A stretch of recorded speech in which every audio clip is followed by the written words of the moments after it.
محمدا عبده ورسوله أما بعد فقال النبي صلى الله عليه وسلم ألا أخبركم بأفضل من درجة الصيام والصلاة والصدقة قالوا بلى يا رسول الله قال إصلاح ذات البين وفساد ذات البين هي الحالقة أو كما قال النبي صلى الله عليه وسلم صدق الله العظيم وصدق رسوله النبي الكريم ونحن على ذلك لمن الشاكرين والحمد لله رب العالمين. میرے محترم ہندو دوستو، السلام علیکم ورحمۃ اللہ وبرکاتہ۔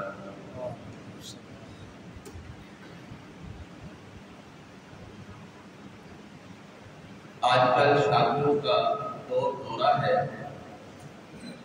جب ایک شادی وقوع پذیر ہوتی ہے، ایک خاندان مار سے وجود میں آ جاتا ہے۔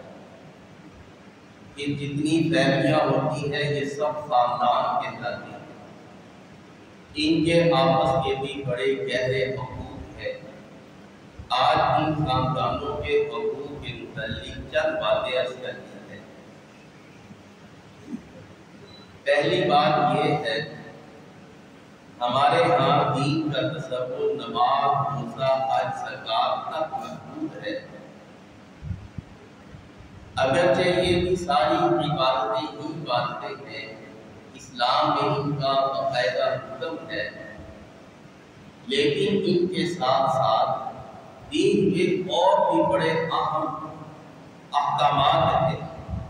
اگر ہم ان احکامات کو پورا نہیں کریں گے، یہ نماز، یہ روزہ، یہ حج، یہ زکات یہ بے اثر ہو جاتی ہے۔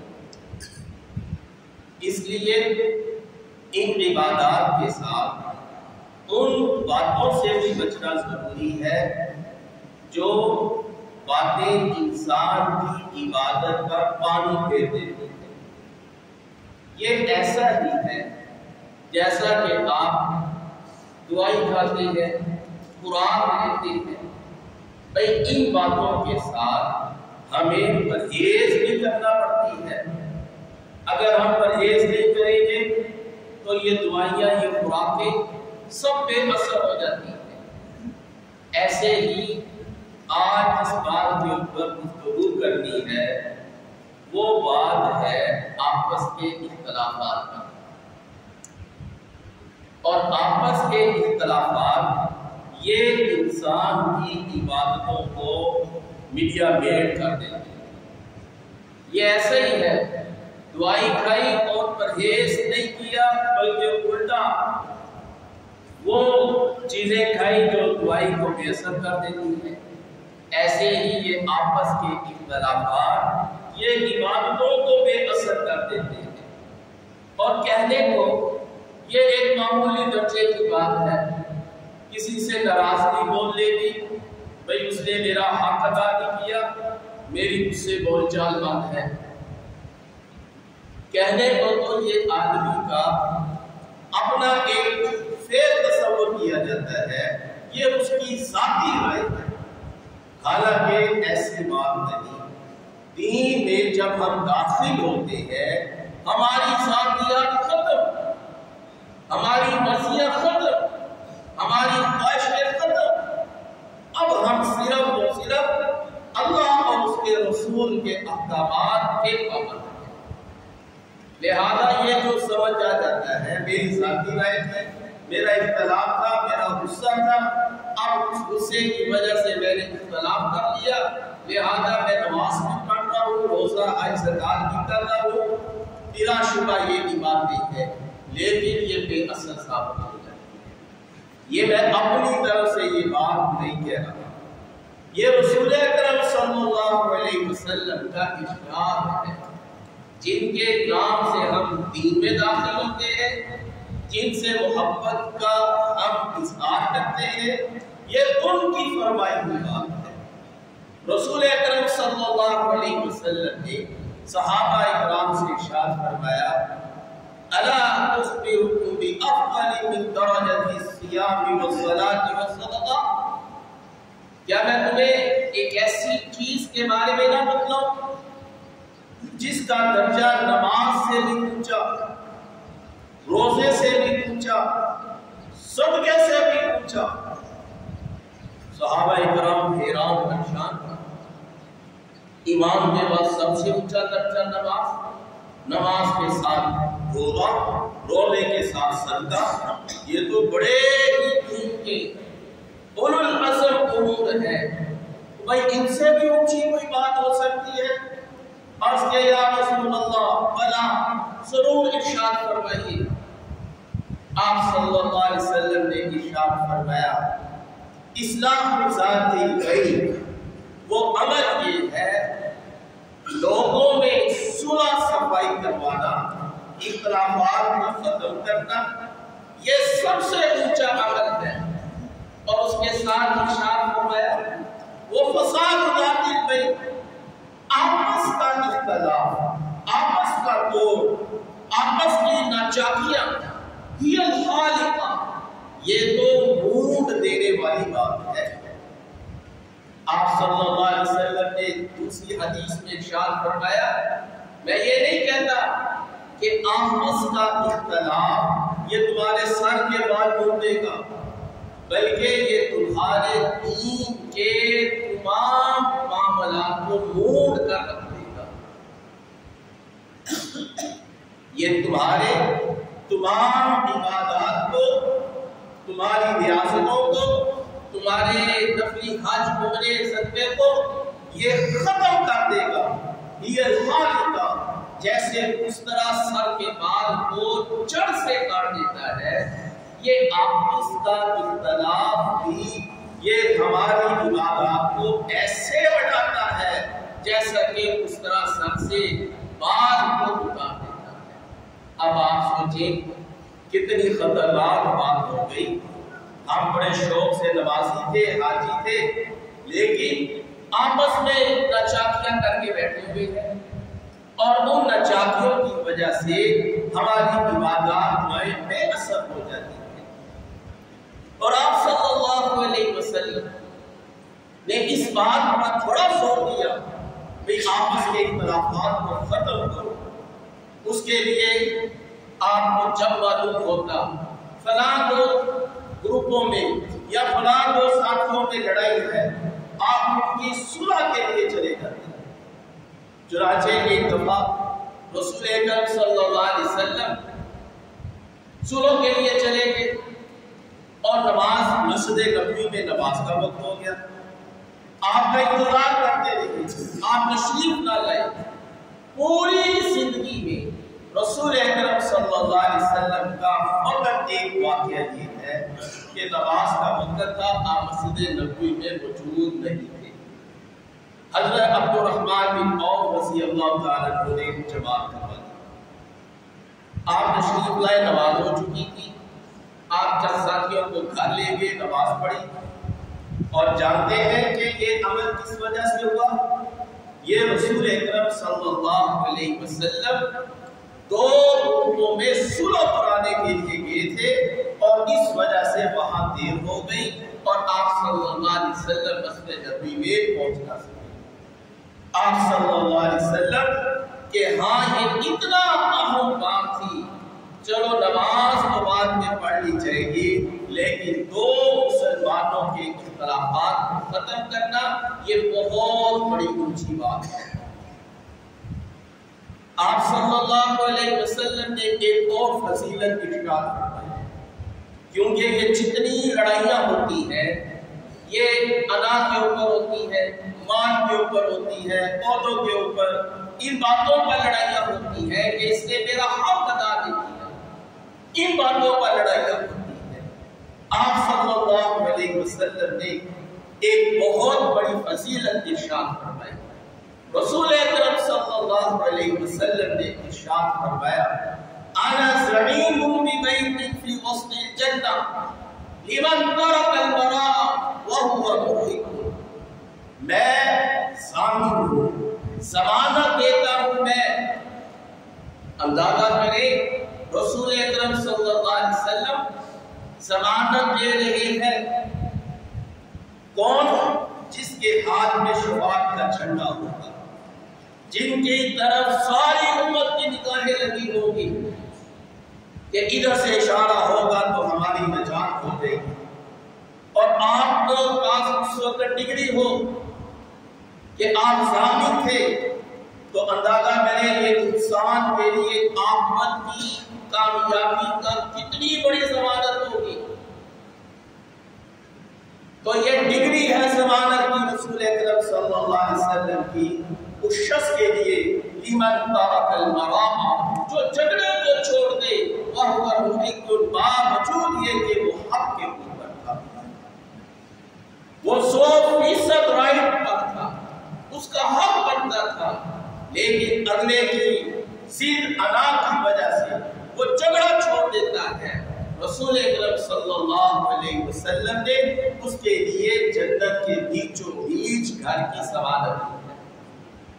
اب بتائیے جس کو یہ ضمانت کا شوق ہوگا وہ جھگڑے کرے گا یا معافیت رافیہ کرے گا؟ چلو خیر، وہ کبھی جھگڑا نہیں کرے گا، اور جب وہ جھگڑا نہیں کرے گا تو معاشرے کے اندر خیر پھیلے گی۔ اور اللہ بڑے قدردان ہے، بڑے قدردان ہے، اللہ اس کی اس قربانی کو ضائع نہیں کرتے۔ اللہ تعالیٰ فرماتے ہیں وَكَذَلِكَ نَجْزِي الْمُحْسِنِينَ، ہم نیکی کرنے والوں کو ایسا ہی بدلہ دیتے ہیں۔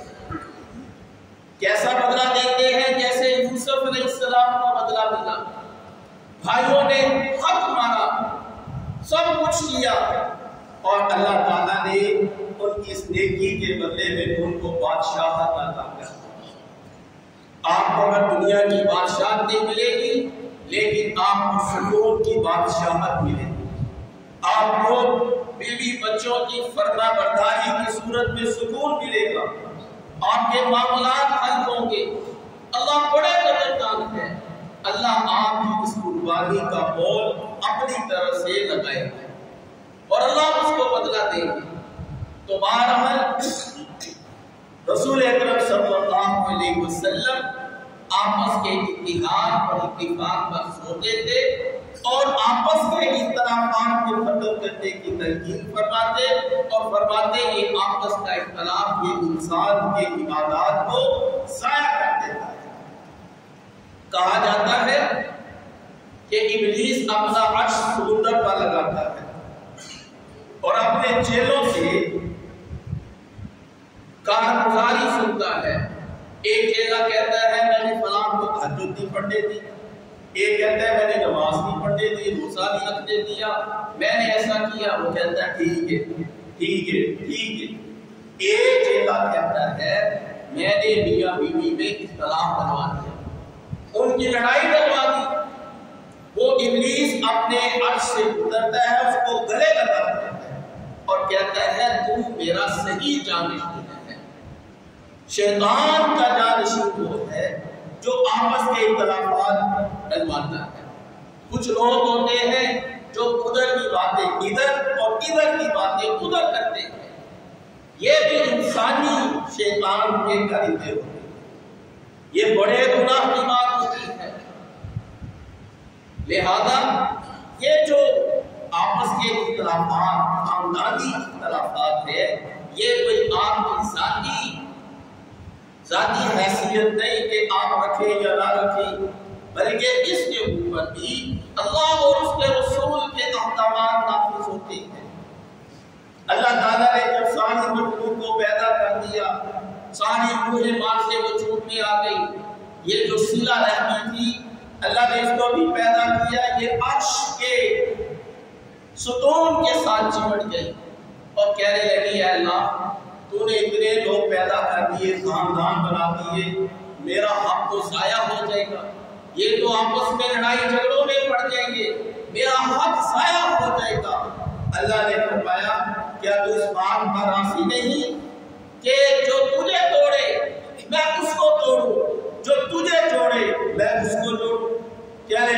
اس بات پر راضی ہوں۔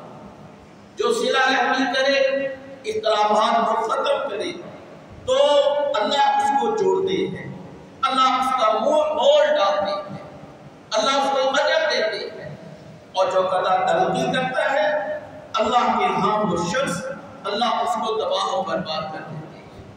آپ صلی اللہ علیہ وسلم نے ارشاد فرمایا، جو شخص یہ چاہتا ہے کہ اس کے مال میں برکت آئے، جو شخص یہ چاہتا ہے اس کی عمر میں برکت آئے، فَلْيَصِلِ الرَّحِمَ، اس شخص کو چاہیے کہ وہ صلہ رحمی کرے۔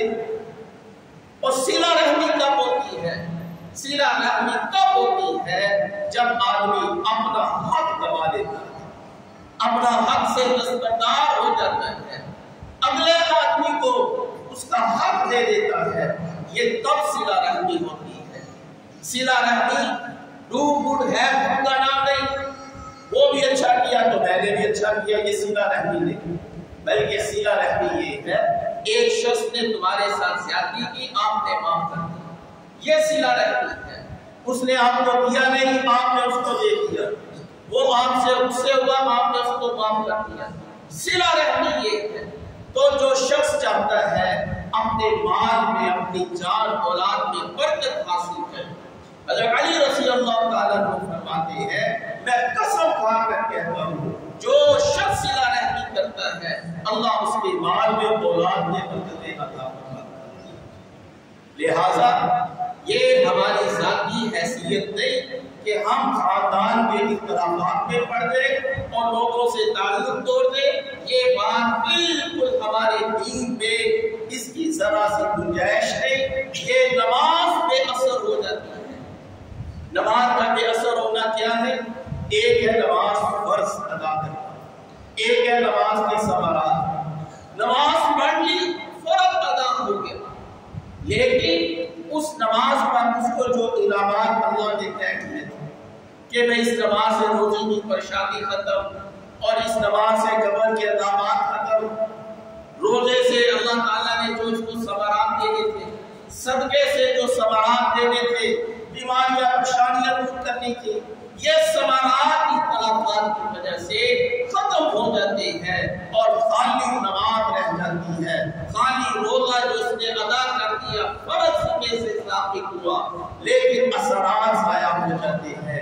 یہ کتنا بڑا نقصان آج ہوتا ہے۔ آج اکثر لوگ شکایت کرتے ہیں صلاۃ الحاجت بھی پڑھتا ہوں، میں نے صدقہ بھی کرتا ہوں، لیکن اس کے باوجود میرے کام نہیں بنتے۔ اگر کام نہیں بنتے تو دیکھیں اپنے اندر، میرے اندر کون سی کوتاہی پائی جا رہی ہے۔ یقیناً تعلقات کی خرابی یہ اس عمل کا بہت بڑا ذریعہ ہوتا ہے۔ لہذا اپنی چاہتوں کو، اپنے تعلقات کو اللہ کی رضا کے لیے چھوڑ دو۔ رسول اکرم صلی اللہ علیہ وسلم نے فرمایا، من احب للہ وابغض للہ واعطى للہ ومنع للہ فقد استقبل الایمان، جو محبتیں کرے اللہ کے لیے، جو نفرتیں کرے اللہ کے لیے، جو عطا کرے اللہ کے لیے، جو روکے اللہ کے لیے، فقد استقبل الایمان، اس کا ایمان کامل ہو گیا۔ اس لیے کہ اس نے خواہشات کو اللہ کے لیے کر دیا، اپنی ساری خواہشات کو اللہ کے لیے کر دیا۔ تو بہرحال یہ جو خاندانوں کے اختلافات ہیں، یہ جب خاندان بنتے ہیں تو اختلافات بھی ہوتے ہیں۔ اب ان کے حل کی کیا صورت ہے؟ ہم کون سی ایسی دوائی کھا لیں، کون سا ایسا عمل کر لیں یہ آپس کے اختلافات ختم ہو جائیں۔ آج آپ کو وہ دو میڈیسن دینا چاہتا ہوں، آپ بھی دو میڈیسن کو لے، یہ دو دوائیاں ہیں، دو نسخے ہیں۔ اگر ان دو نسخوں کے اوپر ہم عمل کر دیں، ہمارے بزرگان دین نے فرمایا ہے، یقینی بات ہے اختلافات ختم ہو جائیں گے۔ جب بھی اختلاف ہوا یہ انہی دو باتوں میں سے ایک بات کی کمی نے اختلاف پیدا کیا۔ اس لیے یہ دو باتیں بڑے اہم درجے کی ہیں۔ سب سے پہلی بات یہ ہے کہ آدمی اپنے اندر تواضع کو پیدا کرے۔ تواضع کسے کہتے ہیں؟ لفظی مطلب تو عاجزی ہے. تواضع کا مطلب یہ ہے آدمی اپنی ذات کی حیثیت کو مٹا دے. میں کوئی بہت بڑا افسر ہوں، میں فلاں ہوں، میں فلاں ہوں، اپنی میں کو تباہ کر دے، کاٹ دے. میری کوئی حیثیت نہیں، میں ایک اللہ کا بندہ ہوں. یہ تواضع ہے. جب بھی اختلاف ہوتا ہے وہ ہمیشہ تواضع نہ ہونے کی وجہ سے، تکبر کی وجہ سے آتا ہے کہ اچھا میں گیا تو یہ مجھے کھڑا ہو کر نہیں ملا، میں گیا تو اس نے مجھے پانی نہیں پوچھا، اس نے مجھے جناب میرا عزت نہیں کی، اس نے میری بات کا انکار کر دیا. تو ہمیشہ تکبر کی وجہ سے اختلاف پیدا ہوتا ہے.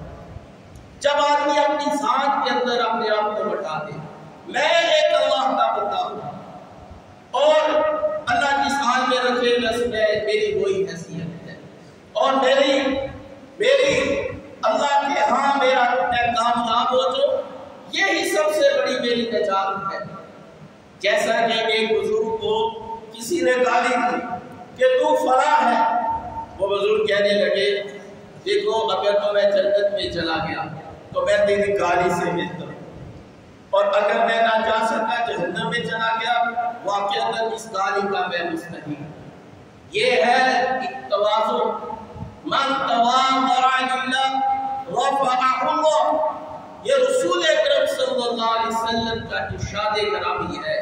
جس نے عاجزی اختیار کی اللہ اس کا معاشرے میں مقام ضرور بلند کرتا ہے. لہذا یہ وہ بات نہیں کہ آپ نے تواضع کر دی تو بات ختم. اللہ اس کا بہت مول ڈالتے ہیں، اللہ اس کا بڑا ریٹ لگاتے ہیں، اللہ اس کو معاشرے میں بڑی عزت دیتے ہیں. حدیث میں آتا ہے من ترک شیئا للہ اعطاہ اللہ خیرا منہ، جو اللہ کے لیے کوئی چیز چھوڑ دیتا ہے اللہ اس سے بہتر اس کو چیز عطا کرتا ہے. تو پہلا نسخہ یہ ہے ہم اپنے اندر تواضع پیدا کریں. رسول اکرم صلی اللہ علیہ وسلم کی زندگی مبارک دیکھ لیں، آپ تمام صحابہ کرام کو دیکھ لیں، آپ تمام اولیاء کرام کو دیکھ لیں، آپ کسی ایک اللہ کے ولی پر انگلی رکھیں، آپ سب سے بڑی صفت جو اس کے اندر نظر آئے گی وہ تواضع ہوگی. اللہ نے تکبر کرنے والوں پر اپنی معرفت کو حرام کر دیا. جس کے دل میں رائی کے برابر تکبر ہے اللہ نے اس کے اوپر جنت کو حرام کر دیا. تو فرمایا تکبر میری چادر ہے، جس نے میری چادر پر دست درازی کی میں اس کو تباہ و برباد کر دوں گا. لہذا اپنی عنایت کو ختم کر. شیطان نے عادت پڑی تھی، صرف ایک عنایت تھی، تکبر تھا، آنا. اس نے بات مانا سے کی، اللہ نے اس کو راندہ درکار کر دیا، تباہ ہو گئی. لہذا اپنے اندر سے عنایت کو ختم کریں گے، تواضع پیدا ہوگا. دوسری خوبی جو نسخے کے طور پر ہے وہ یہ کہ ایثار، قربانی، یہ اپنے اندر پیدا کرنا. یہ صحابہ کرام کی صفت تھی. بل یؤثرون علی انفسہم ولو کان بہم خصاصہ، وہ اپنے ساتھیوں کی وہ ترجیح دیتے ہیں اپنی ذات پر اگرچہ وہ بڑے ضرورت مند ہوتے ہیں. ہماری ضرورت ہے پھر بھی وہ ایثار کا کام کرتے ہیں. یہ صحابہ کرام کی صفت ہے. ہمیشہ اختلاف جب ہوتا ہے وہ ایثار کے عدم وجود کے ساتھ پیدا ہوتا ہے. اگر آپ ایثار کر دیں گے، قربانی کر دیں گے، اللہ تعالیٰ آپ کو اس سے بہتر عطا فرمائے گا. تو بھائیوں میں یہ بات عرض کر رہا تھا، ہماری باتیں ریاستیں یہ بے اثر ہو جاتی ہے کس عمل کی وجہ سے؟ آپس کے اختلافات کی وجہ سے، جھگڑوں کی وجہ سے. یہ ہماری عبادات کو ضائع کر دینے والی چیز ہے. لہذا جیسے ہم دوائی کھانے کے ساتھ پرہیز لازم کرتے ہیں، ایسے عبادتوں کے ساتھ پرہیز یعنی آپس کا اختلاف یہ ختم کرنے کی ضرورت ہے. یہ ختم ہوگا تواضع کے ساتھ. اپنی زندگیوں کا محبت اور برکت اللہ کی ذات کو بنا دو، مخلوق سے توقعات کو ختم کر دو، یہ بھی مجھے کوئی فائدہ دے گی، یہ مخلوق سے اپنی آنکھیں بند کر لو، آپ دنیا میں راحت کے اندر آ جائیں گے۔ ہمیشہ اختلاف پیدا ہوتا ہے جب توقعات پوری نہیں ہوتی۔ اپنی توقعات کا محور و برکت جب اللہ اور اس کا رسول بن جاتا ہے، مخلوق سے اپنی ساری امید دو۔ آدمی کو دکھ کب لگتا ہے؟ جب بیوی سالگرہ دے، کب پریشانی ہوتی ہے؟ جب اولاد نافرمان ہو جائے، کب آتا ہے؟ جب اپنے ہی منہ موڑ لے۔ یہ جب آپ نے امید کی کہ یہ میری توقعات پر اترے گی، تو آپ جو ہے وہ نہ جب اترے گی تو اختلاف پیدا ہوگی۔ لہذا یہ خیال دل میں بٹھا لیں کہ یہ دنیا ہے، یہاں مجھے شر ملتا ہے۔ اگر آپ یہ یقین بٹھا لیں گے کہیں خیر مل گئی، آپ کا دل باغ، اگر خیر نہ ملی، شر ملی، تو آپ کہیں گے یہ تو میں نے پہلے سوچا ہوا تھا۔ لہذا اگر سکون حاصل کرنا چاہتے ہیں تو مخلوق سے توقعات ختم کر دے، اور اگر کوئی اچھائی اسے مل گئی دل باغ ہو جائے گا، اور اگر پریشانی ملی تو سمجھے یہ دنیا ہے، یہ تو ایسا ہو نہیں تھا۔ لہذا اپنے اندر تواضع پیدا کر دے، اس کی بڑی خوبیاں ہے۔ اور دوسرا نسخہ یہ کہ اپنے اندر سے احسان کو کرے، جتنی خیر آپ اپنے اندر سے لوگوں میں پھیلائیں، اللہ تعالیٰ اتنی خیر ڈبل سے چگنی کر کے آپ کے دامن میں ڈالتا۔ مال خرچ کریں گے، مال ڈال دیں، صحت خرچ کریں گے، کسی کو دوائی لے کر دی، اللہ صحت تمہاری جھولی میں ڈال دے۔ کسی میں خوشیاں بانٹو گے، ایثار کرو گے، تو اللہ وہ خوشیاں چگنی چگنی کر کے آپ کی جھولی میں ڈالیں گے۔ لہذا یہ ایثار یہ مفت میں نہیں جائے گا، اللہ اس کا بڑا مول لگاتے ہیں۔ ابھی یہ درس ختم نہیں ہوا، انشاءاللہ باقی کچھ اسباب ہیں جو انشاءاللہ اگلے جمعہ مبارک درس کروں گا۔ اللہ تعالیٰ